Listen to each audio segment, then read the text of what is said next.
I remember the morning news reaching us like a cold wine through the barracks. South Carolina had seceded. It wasn't just a headline in a newspaper or a message passed along by a messenger, it was a physical weight pressing against the chest, settling into the bones. I was young then, barely more than a boy in uniform, and yet the moment felt monumental, as if the air itself had thickened around us. The country I had grown up in, the one I thought would last forever, was unraveling right before my eyes. For months, I had felt the tension building. You could see it in every conversation, hear it in every town meeting, feel it in the whispered debates at taverns and on street corners. People spoke of states' rights, of slavery, of Lincoln, but beneath all the politics there was something darker, a sense of inevitability. And that inevitability had just struck. I remember the first soldiers I saw arriving at the barracks after the news broke, faces pale, eyes wide, some shaking with fear, some with excitement, all of us aware that nothing would ever be the same. Officers barked orders, scribbled messages, made phone calls that carried farther than we could hear. In that chaos, I realized that this wasn't some political quarrel anymore. It was real. It was coming, and we were about to be caught in the middle. The city itself seemed transformed overnight. Flags hung from windows, some new, some old, some torn. Crowds gathered in the streets, shouting, singing, arguing. I saw men press themselves against buildings, trying to listen without being noticed. I watched children peek from doorways, their eyes wide with curiosity and fear. The air smelled of smoke from fires burning in distant hearths, and of metal and oil from the preparations that were already underway. Everywhere I looked, I saw evidence that the world I had known was shifting. Lincoln's call for 75,000 volunteers hit the camp like a thunderclap. Posters appeared overnight, urging men to enlist, to defend the Union. The streets filled with young farmers, clerks, blacksmiths, all marching toward the recruiting stations with a mix of pride and anxiety. Some spoke boldly of their duty, others moved silently, as if trying to absorb the magnitude of what lay ahead. And I felt that pull too, the quiet, steady tug of responsibility that made a man stand tall, grip his rifle, and step forward even when he didn't fully understand what he was stepping into. We trained day and night. Drill after drill, formation after formation, under the sun and in the rain. The officers shouted, the sergeants corrected, and we fell into rhythm, slowly transforming from townsmen and farmers into soldiers. Nights were the hardest. Around campfires, some wrote letters to families, some whispered prayers, some stared into the dark, lost in thoughts they dared not voice. I lay awake often, thinking of home, thinking of the country, thinking of the impossible road we were about to travel. Rumors rolled through the camp like a storm. Virginia might secede, North Carolina hesitated, Tennessee and Arkansas weighing their choices. Every new report made the tension worse, made the path ahead feel longer and more dangerous. Yet in that uncertainty, I began to understand something vital: we were now part of history. Whether we survived or fell, whether we triumphed or were overwhelmed, the choices we made here would echo far beyond the boundaries of our own lives. And so we waited, drilled, prepared, and listened. Each new day brought news, orders, and more men joining our ranks. The Union was calling, and we had answered. I couldn't know then how long the war would last, how many battles we would face, how many friends I would lose. But I did know this: when the nation called, we would stand. And when the first shots were fired, I would be ready to face them, rifle in hand, heart steady, and eyes wide open. That was the beginning.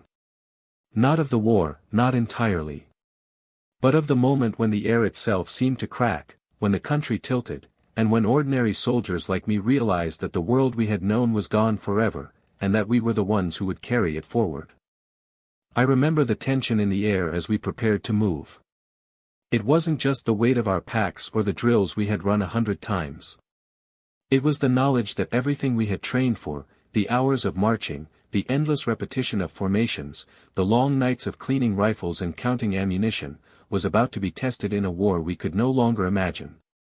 Each step toward the frontier felt heavier than the last, every mile a reminder that the nation was fracturing beneath our feet. We were young, many of us barely more than boys, and yet the officers treated us as if we carried the fate of the Union on our shoulders. I could see the strain in their eyes, the tight lines of worry etched into their faces, the way their hands hovered over maps and dispatches as if touching the paper could somehow hold back the tide of secession. And for all their composure, I knew they feared the same thing we did, that this war might be bigger, longer, bloodier than anyone could imagine. The roads were crowded with regiments moving in all directions, miles of blue uniforms, wheels of supply wagons, the clatter of hooves against stone, the dull thud of men marching in step. Smoke rose from distant chimneys, a reminder of homes still untouched by war, yet already shadowed by the fear of what was coming. Villagers peeked from behind doors and windows, some offering nods of encouragement, others whispering prayers, and some simply staring, unsure whether we were saviors or invaders. I couldn't blame them.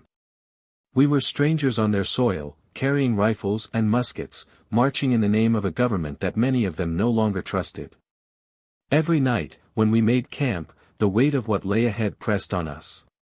Fires burned in a dozen small circles, men huddled close for warmth, for courage, for whatever comfort could be found in the darkness. Conversations were hushed, words measured.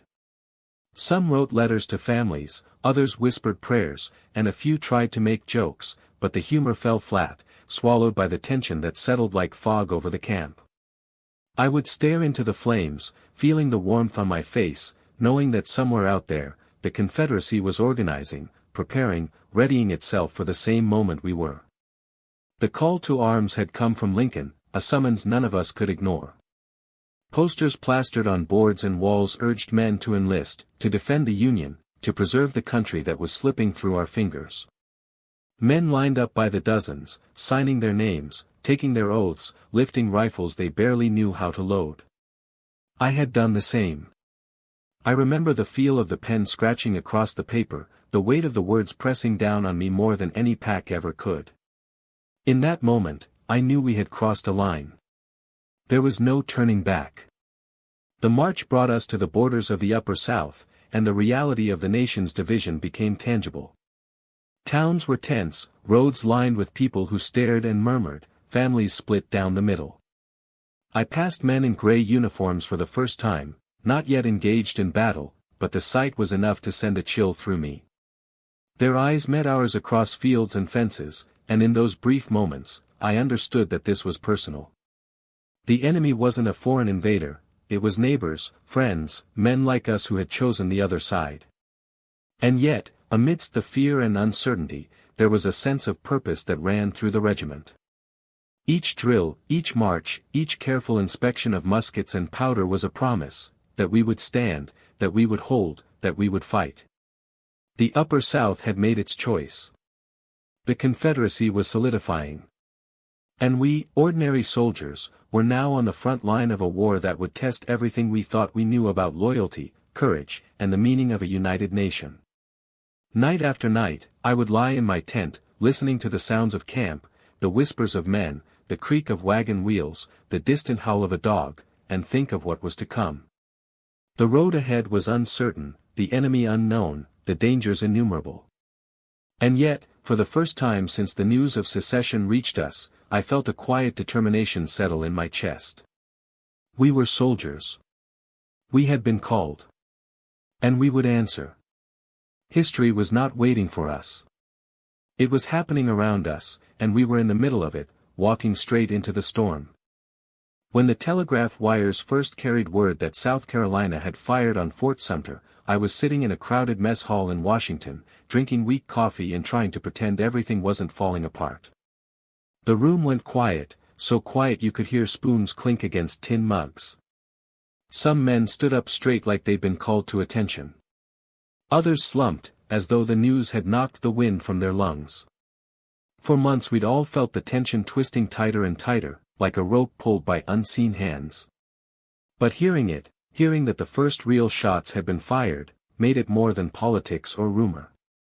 It meant the country I'd grown up in, the one I'd sworn to serve, had cracked open. And no amount of speeches or compromises was going to mend it now. The officers moved fast. Orders were shouted, papers passed around, drums beaten down long corridors. It was as though a spark had touched dry tinder, everything ignited at once. By evening, the city felt different. Banners unfurled from windows, flags that had hung limp for months now flew with fierce purpose. Torchlit crowds marched down Pennsylvania Avenue shouting, "To Sumter," and "Save the Union." I heard singing, loud, ragged, emotional. Men who had cursed Congress hours earlier were now ready to defend it at any cost. Lincoln's call for 75,000 volunteers hit like a thunderclap. The posters went up overnight. By morning the streets were clogged with crowds pushing toward recruiting stations, farm boys still smelling of hay, ironworkers with soot on their faces, clerks holding pens in one hand and enlistment papers in the other. Some marched because they believed in the Union. Others because they feared what might happen if the country broke apart. And some, well, some just didn't want to be the man who stayed home while everyone else went to fight. I won't lie, I felt something pulling at me too. Not glory. Not excitement. Something quieter, steadier. A sense that the country needed every man who could lift a rifle, even an ordinary one like me. Washington transformed almost overnight. You could hear hammers at all hours, carpenters building barracks, blacksmiths reforging tools into weapons.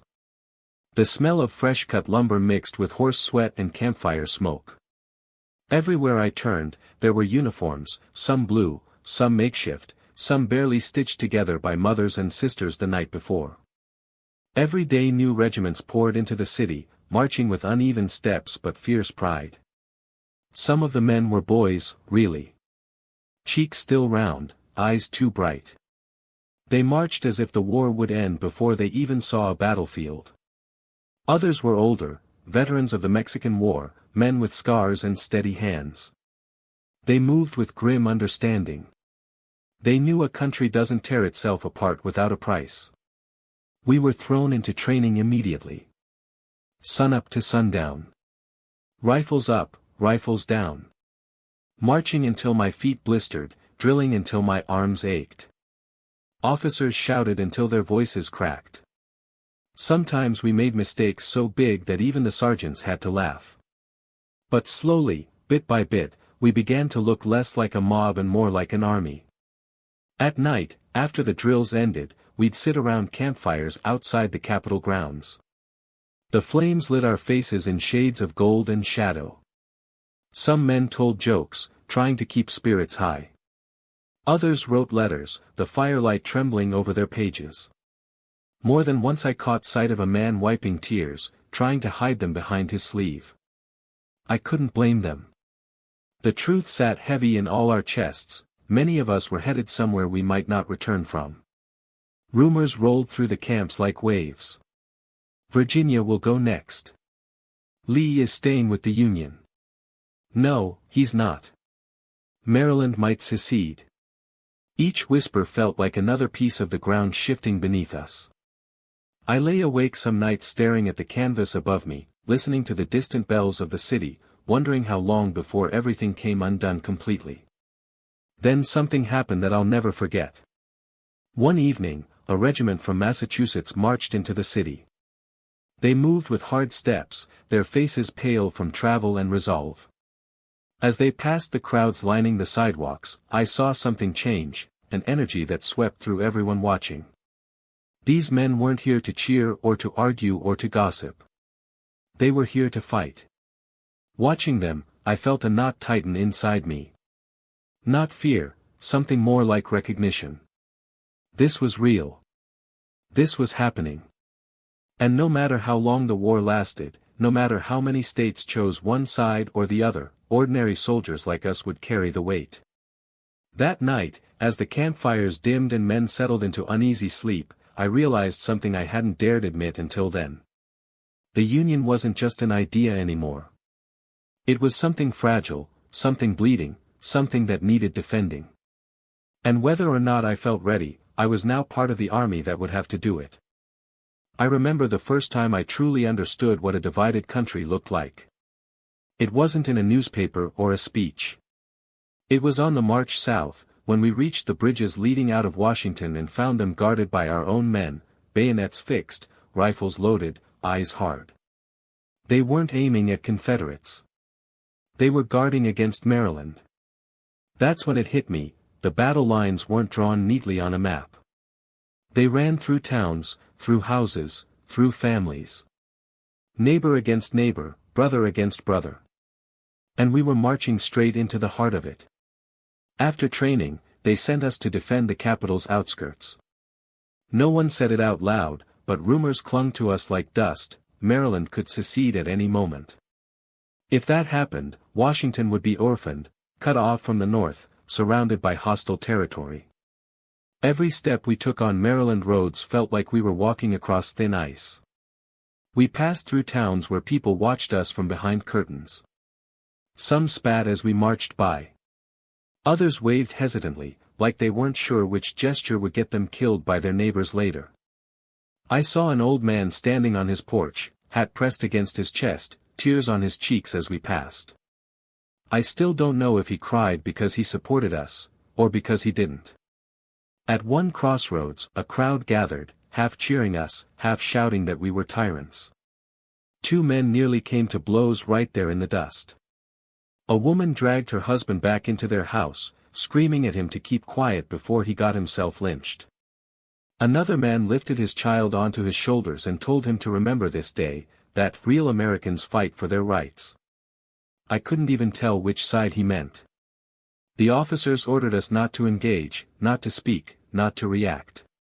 But it's hard to keep your face blank while a man curses you for defending the country you swore to serve. We set up camp near the railroad junction, an important one, they said. Everything was important in those days. Tracks, bridges, telegraph lines, it felt like the whole country was made of fragile pieces held together by fraying rope. At night, when the fires burned low, you could hear distant shouting from the town. Arguments. Fistfights. Once, even gunshots. And we were supposed to keep the peace.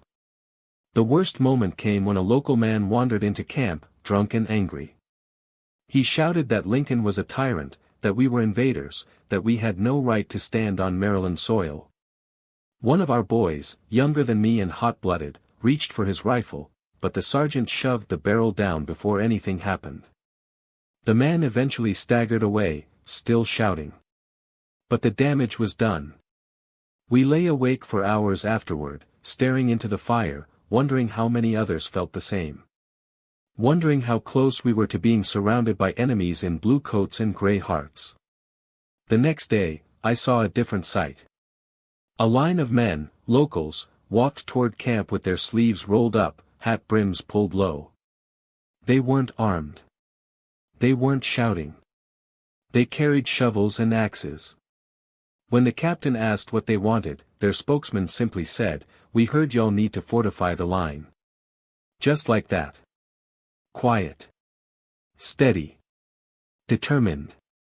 While half the country was tearing itself apart over what to believe, these men chose to stand with us, even knowing their neighbors might turn on them for it. I watched them work beside our soldiers, digging trenches, clearing brush, reinforcing the embankments. And I realized right then that loyalty didn't always look like waving a flag. Sometimes it looked like a man sweating in the sun, shovel in hand, doing the right thing even when no one cheered him for it. Still, the fear lingered. Every night we expected the telegraph to bring news that Maryland had gone south. Every morning we worried we'd wake to find the roads blocked, our supply lines cut, our regiment trapped between two sides that both claimed the right to the same land. But the news came slowly, quietly. Maryland would stay. Not wholeheartedly. Not cleanly. But it would stay. And the capital, our capital, would remain connected to the North. We didn't celebrate. Not really. We were too tired. Too aware of how close everything had come to breaking. But I remember sitting on my bedroll that night, listening to the murmur of the camp and the soft crackle of the fire, and feeling, for the first time in weeks, that the ground beneath my feet was solid again. The country was still tearing itself apart. That wouldn't stop. Not for a long time. But at least we had a foothold. A place to stand. A direction to march. And for a soldier like me, sometimes that was all the hope you needed. After Virginia seceded, the entire Upper South seemed to tremble beneath us. I felt it in every march, every campfire conversation, every letter from home. The landscape itself seemed uncertain. The hills and rivers I had passed countless times now felt like a borderland between worlds, a place where loyalties were measured not by law but by the people standing beside you. We heard rumors first, whispered in tents and barracks. Arkansas might join, Tennessee was hesitating, North Carolina still clinging to Union ties. Every night, our campfires became forums for speculation. Old soldiers spoke in low voices about strategy, about whether these states could hold or whether we'd soon be facing them as enemies. Younger men, like me, listened and imagined battles we had yet to fight, already trying to calculate which towns would welcome us and which would fire upon us. I could see the strain on my comrades' faces. Some were brimming with righteous energy, eager to march south and defend the Union, believing that their presence could sway hearts and win hearts for the North. Others, quieter and more somber, stared into the flames and wondered if the men we called neighbors, men who would soon be wearing gray, were more than just names on a map. Every state that stayed in the Union was a small relief, every state that left was a fresh wound, a line drawn in the dirt that would someday be soaked with blood. Virginia's secession was the first and the loudest blow. I remember hearing it carried through the camp, word by word, as if we were reciting a death sentence. Cheers erupted among some, but I noticed the silence that followed in the younger soldiers' ranks, a pause that spoke of dread, of knowing that the war was about to become impossibly larger. Richmond had chosen, and with it, the Confederacy gained not just soldiers but factories, roads, and a capital that now sat less than 100 miles from ours. It was a reminder that the war would not be fought solely in faraway fields, it would come here, and everywhere we could reach. Arkansas, Tennessee, North Carolina, they followed, some slowly, some decisively, each one a piece of the puzzle that now formed a formidable opposition. And yet, their decisions didn't bring clarity. They brought conflict. I saw it in the border towns where families split down the middle, some wearing blue, some gray. The same streets that once held children playing now held men drilling, debating, arguing, carrying rifles to protect their chosen side. I thought about the letters we would write home, the ones we hoped our families would never have to read, filled with the names of friends and neighbors who had gone south, who might never return. I began to understand what it meant to fight not just for a flag or a government, but for a future where my family, my town, and my country could continue to exist at all. The Upper South's choice had made the lines clear, yet blurred the map of our hearts. We were no longer dealing with politics or declarations. We were dealing with reality. And the reality was that war would now touch us all, in ways we could not yet imagine. The Confederate capital moving to Richmond was more than symbolic. It was strategic, and it was personal. Now, every march southward carried the weight of facing not just an abstract enemy but the core of a fledgling nation with trained men, organized militias, and a sense of purpose we could feel pressing toward us. My stomach tightened each time I thought about the families I might meet on that road, the friends I might face across a river or in a forest clearing, the towns we might be forced to burn or defend. Yet amid the fear, there was determination. My regiment drilled harder, we marched faster, and we learned not only how to shoot and stand in line but how to hold ourselves steady in the face of what was coming. Every moment, from dawn to dusk, reminded us that the Upper South secession had made this war inevitable. There was no turning back. Every tree-lined road, every quiet field, every creek we crossed reminded us that we were heading into a world divided, and that we were now part of the front line. At night, I would lie in my tent and listen to the distant hoot of an owl or the rustle of wind through the trees, and I would think about what our parents had fought to build, and how fragile it all seemed now. The Upper South's choice had not only strengthened the Confederacy, it had transformed the stakes of the war, turning it from a fight to preserve a handful of forts into a struggle for the very survival of the Union itself. By the time we moved out toward our next assignment, the air had changed. It wasn't just the smell of gunpowder or horses or wet earth. It was tension.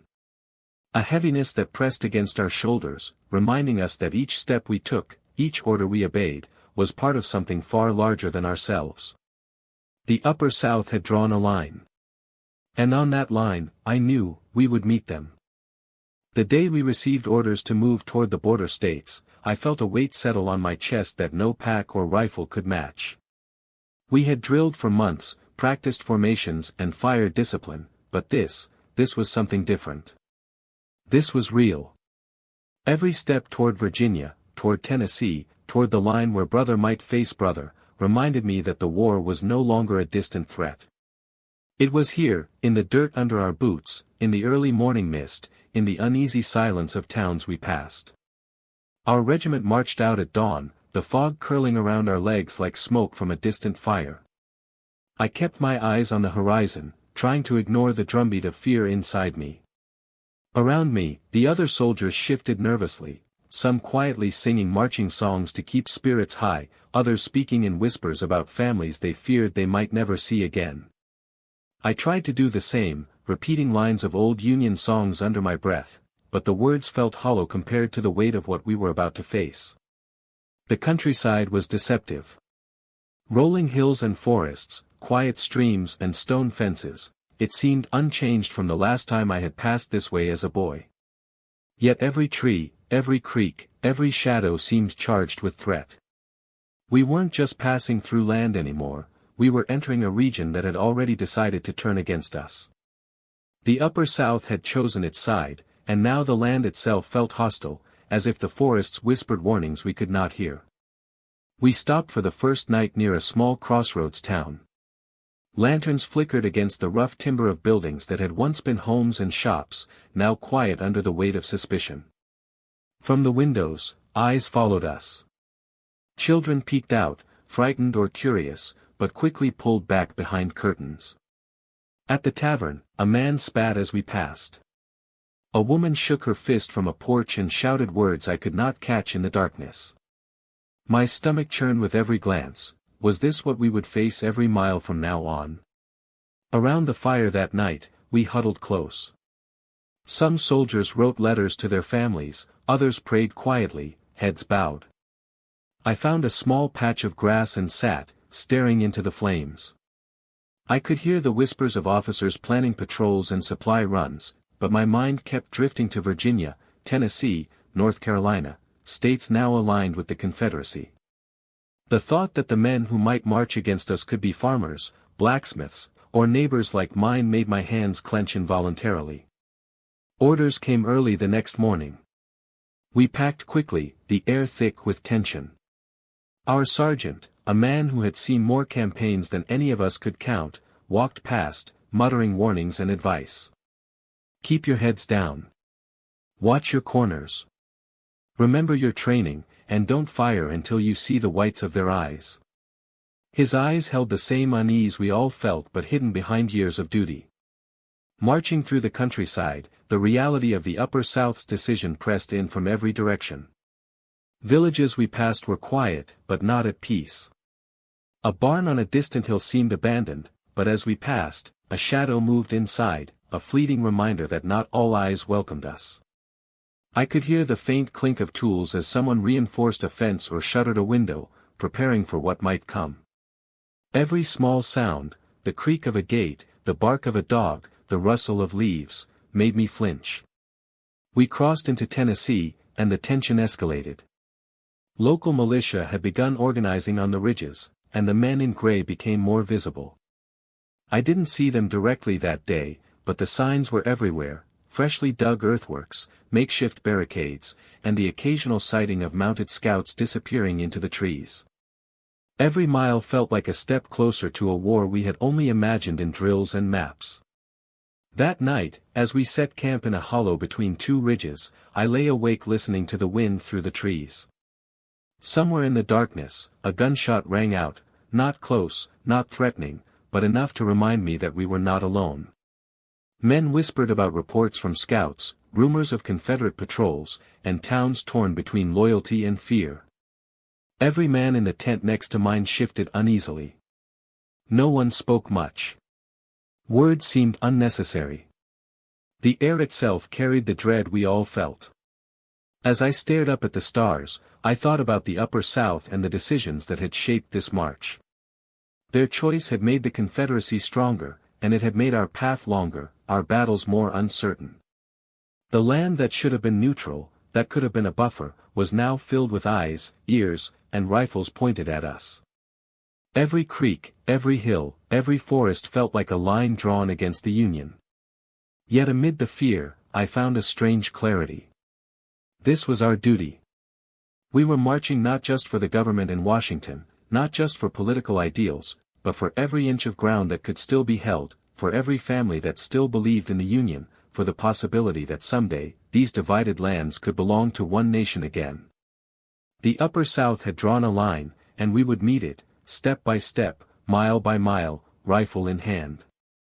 By the time dawn broke, painting the sky in pale oranges and pinks, the regiment was ready. Horses snorted, soldiers tightened straps on packs, and commanders called out positions. I adjusted my grip on my rifle and exhaled slowly.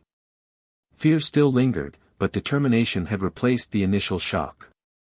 The Upper South had chosen, the Confederacy was solidifying, and the march was no longer theoretical. We were moving toward history, and into the eye of the storm. Night fell over the camp like a heavy curtain, thick with tension and anticipation. I lay on my blanket, listening to the wind swirl around the tents and trees, but sleep wouldn't come. None of us slept that night. The air felt charged, as if the darkness itself was holding its breath. Every rustle, every whisper, every distant bark of a dog made my pulse jump. I kept my rifle close, fingers brushing the cool metal, reminding myself it was real, we were here, we were armed, and we were waiting. I wandered the camp in the dim glow of lanterns, passing rows of bunks where men sat writing letters or staring into the shadows.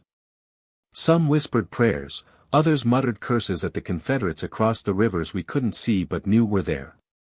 The older soldiers moved with careful precision, checking muskets, organizing supplies, their faces carved with worry and duty.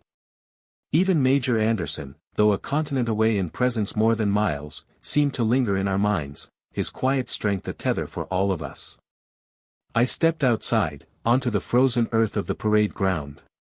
The stars hung pale and distant, indifferent to the tension gripping the men below. The river reflected nothing but black, save for the occasional shimmer of lanterns from the Confederate positions across the water. I could make out figures moving along the banks, silhouettes adjusting artillery, hauling powder, preparing for the dawn that would bring history crashing down. Nearby, Private Harris muttered something under his breath. "They're not waitin' for morning, are they?" Sergeant Wilkes answered, low and grim, "They'll wait for light. A man likes to see what he's shootin' at." I nodded, though it did little to calm the chill crawling up my spine. The camp was alive with quiet urgency. Some men checked and rechecked their rifles, powder monkeys arranged crates of ammunition with whispered instructions, and officers moved like shadows, reviewing positions, double-checking orders, preparing us for what we could not yet imagine. The night deepened. The wind carried the faint, distant sounds of the ocean, waves lapping against distant shores, gulls squawking somewhere far above.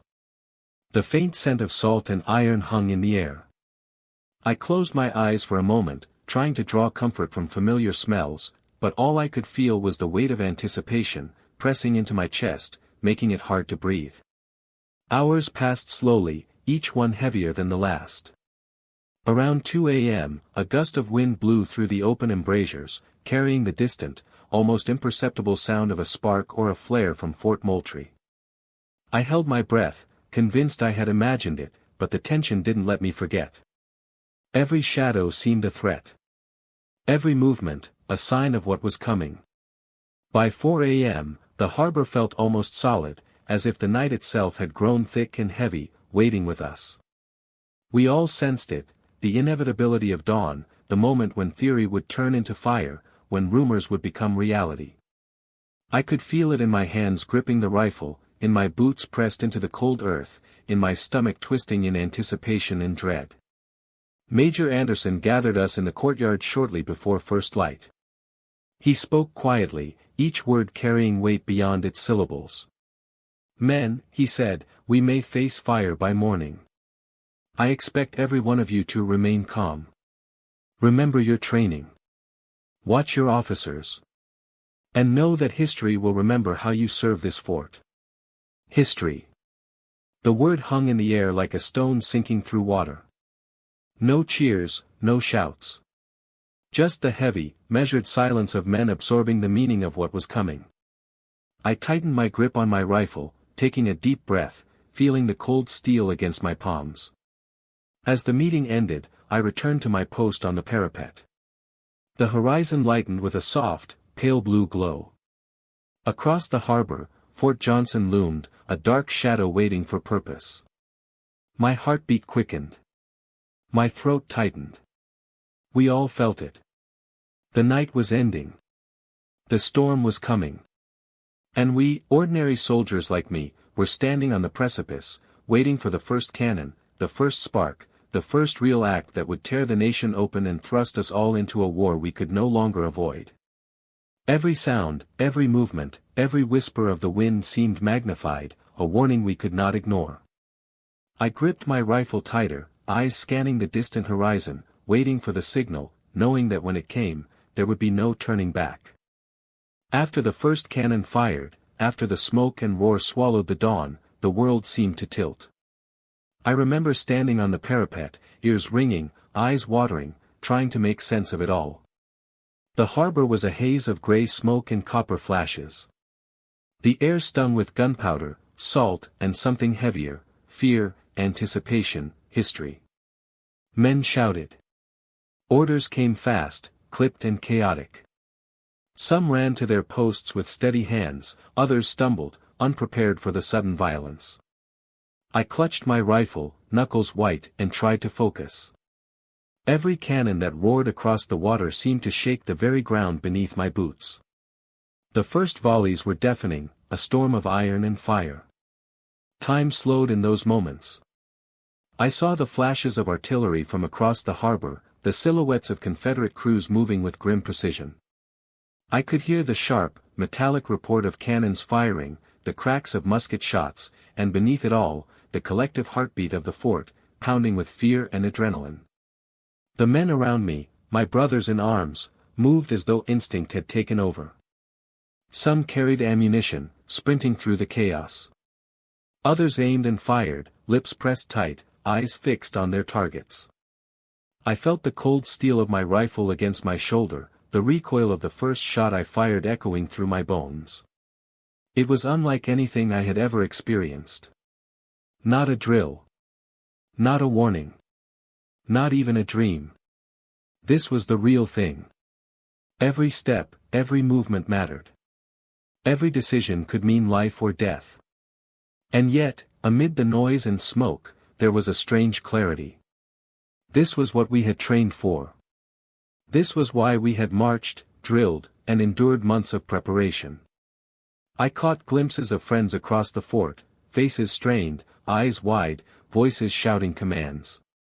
Some were hurt, some were running, some were steady as stone. I realized in that moment how thin the line between order and chaos really was, how quickly life could change in a single heartbeat. Hours passed, or maybe minutes, I couldn't tell. The world became a blur of smoke, fire, and the acrid smell of gunpowder. Yet beneath the fear, a deep resolve took root. We were defenders now, guardians of the Union, witnesses to the first real act of a war that had been simmering for decades. I understood, then, that the shots fired that morning were not just cannon fire, they were a summons. A signal that the nation was dividing, and that there would be no going back. When the first light of morning broke through the smoke, I looked across the harbor and saw the aftermath, shattered boats, splintered timbers, the stillness between volleys that hinted at more to come. I felt a mix of exhaustion and determination. The Confederates were out there, just beyond the water, and we were here, holding our ground. The fight had begun, and history was unfolding around us. As I adjusted my position on the parapet, I thought of home, of family, of everything that had led me to this moment. The nation was tearing itself apart, and we were standing in the center of it. But even in the chaos, I knew this: every action, every shot, every decision mattered. And we would face it together, or not at all. The first battle of the war had begun. And as I stared across the harbor at the enemy, I understood the truth: there would be more battles, more blood, more nights like this. Yet despite it all, I felt an unshakable resolve. We were soldiers, and this was our duty. The nation had divided, and the rush to arms had begun.